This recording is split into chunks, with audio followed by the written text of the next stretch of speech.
ناظرین، کیا آپ نے کبھی ان سفید لباس اور سنہری ٹوپیوں میں ملبوس افراد کو دیکھا ہے؟ یہ خاموش مزاج خوش لباس لوگ، جن کی خواتین مخصوص عبایا اور اسکارف میں لپٹی نظر آتی ہیں، آخر کون ہیں؟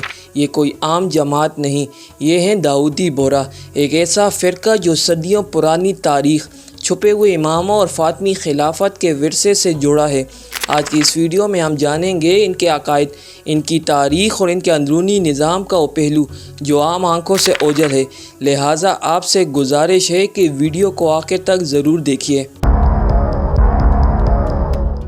ناظرین، برصغیر پاک و ہند میں اسماعیلی اہل تشیع کی ایک جماعت پائی جاتی ہے جو اپنے سنہری ٹوپیوں اور سفید لمبی اچکنیوں کی وجہ سے بھیڑ میں بھی پہچان لیے جاتے ہیں۔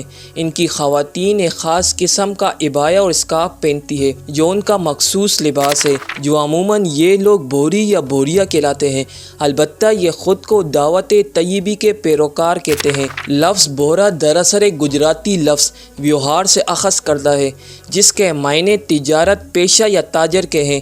گجرات، ممبئی، مالوا، راجپوتانہ اور کراچی میں اس جماعت کی کثیر تعداد آباد ہے، اور ان شہروں میں بوریوں کی بڑی بڑی عبادت گاہیں یا جماعت خانے موجود ہیں۔ بورہ جماعت دراصل اسماعیلیوں کے مستعلی گروہ کا ایک ذیلی فرقہ ہے جو 11ویں صدی عیسوی کے دوران خلافت فاطمیہ پر ہوئی دو شہزادوں کی جھگڑے کے سبب وجود میں آیا تھا۔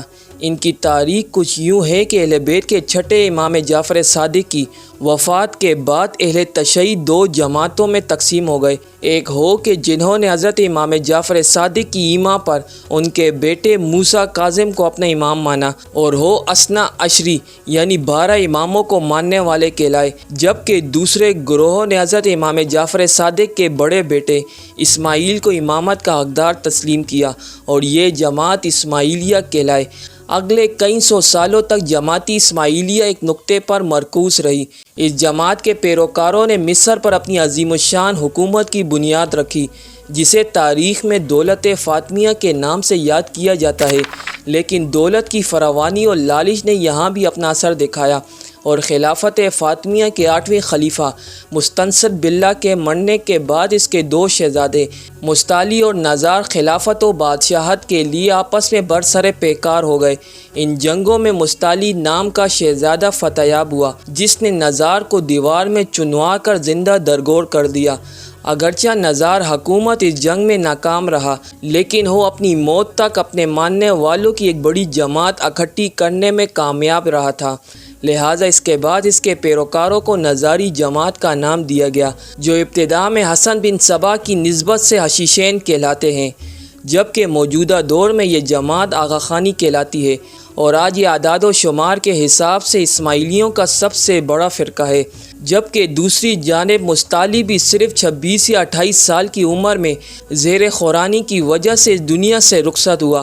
مستعلی کے بعد اس کا بیٹا الامر نیا فاطمی خلیفہ بنا، لیکن اسے بھی نزار کے ماننے والوں نے قتل کر دیا۔ بعد ازاں صلیبی حملوں اور کئی دوسرے عوامل کے باعث خلافت فاطمیہ کا خاتمہ ہو گیا، لیکن نزار اور مستعلی کو اپنا امام ماننے والے افراد پوری دنیا میں پھیل گئے اور اپنے عقائد و نظریات کی ترویج کرنے لگے۔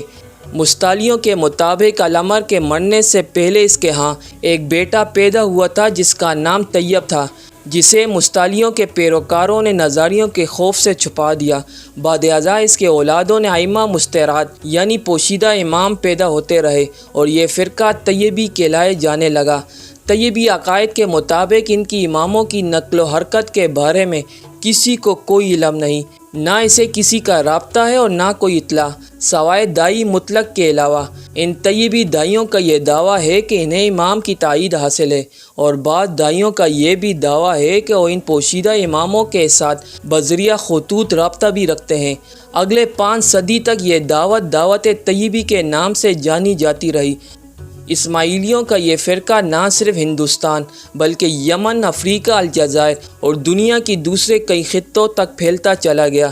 طیبین نامی اس جماعت میں صرف تقسیم اس وقت پیدا ہوئی کہ جب 16ویں صدی عیسوی کے دوران ان کے 26ویں داعیہ مطلق داؤد بن عجب شاہ کی موت کے بعد ہندوستان میں رہنے والے ان کے جانشین برہان الدین قطب شاہ نے 27ویں دائی کی نشست سنبھالی، لیکن یمن میں موجود طیبوں کی ایک اور دائی سلیمان بن حسن نے اس فیصلے سے اختلاف کیا اور خود داعیہ مطلق کا دعویٰ کر دیا۔ یمن اور اس کے گرد نواح میں موجود طیبی نے اس کی دعوت پر لبیک کہا اور اس کے حامی ہو گئے۔ بعد ازاں یہ جماعت سلیمانی بہرہ کہلائی، جبکہ ہندوستان میں رہنے والے طیبوں نے برہان الدین کو اپنا دائی منتخب کیا اور یہ جماعت داؤدی بہرہ کہلائی۔ یوں آج یہ دونوں دھڑے ایک جداگانہ حیثیت رکھتے ہیں، جن کی نظام بھی ایک دوسرے سے یکساں مختلف ہے۔ وقت کے ساتھ ساتھ داؤدی بہروں نے مزید اختلافات اور نئے نئے فرقے جنم لیتے رہے، جیسے علوی بہرہ، قطبی بہرہ اور احمدی بہرہ وغیرہ۔ ان فرقوں میں اس قدر اختلافات ہیں کہ یہ آپس میں شادیاں کرنے سے بھی گریز کرتے ہیں۔ جماعتی بہرہ بھی دیگر اسماعیلی فرقوں کی مانند امام کے خدائی اختیارات کے قائل ہیں۔ آغا خانیوں کے برعکس بہروں کی امام مستور یعنی پوشیدہ ہے، جبکہ ان کے دائی امام کے حکم سے اس کے جانشین بنتے ہیں۔ بہرے اپنے مذہبی کتابیں غیر طیبوں کو نہیں دکھاتے ہیں اور نہ ہی غیر مذہب والوں کے سامنے اپنے مذہب کے متعلق باتیں کرتے ہیں۔ اس طرح یہ بحث و مباحثہ بھی نہیں کرتے۔ ان کا عقیدہ ہے کہ جو کوئی اس کے خلاف عمل کرے گا وہ امام زمان کی زیارت سے محروم رہے گا۔ انہیں اپنی مذہبی باتیں چھپانے اور دوسروں کے ساتھ مذہبی تعلقات نہ رکھنے کا خاص حکم ہے۔ جماعتی بہرہ بھی دیگر کئی فرقوں کی طرح قرآن میں تحریف اور کمی بیشی کے قائل ہے۔ ان کے مطابق مصحف عثمانی میں 10 سپارے نہیں جن میں اہل بیت کے بارے میں باتیں درج ہیں۔ ان کا یہ بھی خیال ہے کہ یہ 10 سپارے بعض خاص اکابرین کے پاس موجود ہیں۔ صدیوں سے ہندوستان میں رہائش پذیر ہونے کے سبب بہروں میں بہت سی باتیں ایسی بھی ہیں جو ہندوؤں سے مماثلت رکھتی ہے۔ مثلا ان کی عورتیں پردہ نہیں کرتی، یہ دیگر ہندو تاجروں کی مانند سود لیتی اور دیتے ہیں، جبکہ دیوالی میں بھی خوب خوشیاں مناتی اور چراغاں کرتی ہے۔ دیوالی کی رات یہ اپنے کھاتوں کی پرانی کتاب کو بند کر دیتے ہیں اور ایک نئی کتاب کا آغاز کرتے ہیں۔ بہروں کا امام جسے عامل کہا جاتا ہے اور خود ہر دکان پر جا کر کھاتے کی نئی کتاب پر بسم اللہ لکھتا ہے اور دکاندار اسے کچھ نظر پیش کرتا ہے۔ بہروں میں ایک گروہ ایسا بھی ہے جو طیبی عقائد سے منحرف ہو کر سنی مذہب میں داخل ہو گیا ہے۔ ان لوگوں کو ذخیرہ بہرہ کہا جاتا ہے۔ بہروں میں لڑکیوں کا ختنہ بھی ایک متنازع عمل ہے جس پر ہندوستان میں بہت زیادہ بحث و مباحثہ ہوتا رہتا ہے۔ بہری جماعت میں 5 سے 9 سال کی عمر کی بچیوں کا ختنہ کیا جاتا ہے۔ یہ عمل ایک ایسی بوڑھی عورت انجام دیتی ہے جو مکہ، مدینہ اور کربلا سے ہو کر آئی ہو اور حضرت فاطمہ رضی اللہ تعالیٰ عنہ کے مزار کو بوسہ دے چکی ہو۔ بوڑھیوں کی تعداد کے حوالے سے کچھ زیادہ معلومات دستیاب نہیں، مگر ایک اندازے کے مطابق دنیا بھر کے داؤدی بوڑھیوں کی تعداد 10 لاکھ سے زائد ہے۔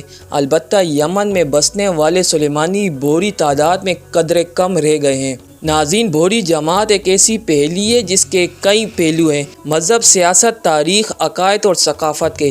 یہ لوگ پرامن مہذب اور تجارتی ذہنیت رکھنے والے ہیں، مگر ان کا باطنی نظام اور عقائد آج بھی ایک راز کی مانند ہے جو صرف ان کے داعیہ مطلق اور خواص تک محدود رہتے ہیں۔ کیا یہ ایک پرانا مذہبی ورثہ ہے یا ایک منظم نظام اطاعت جو وقت کے ساتھ بدلتا بھی ہے اور چھپتا بھی ہے؟ آپ اس بارے میں کیا خیال رکھتے ہیں؟ اپنی رائے کمنٹ سیکشن میں ضرور آگاہ کریں۔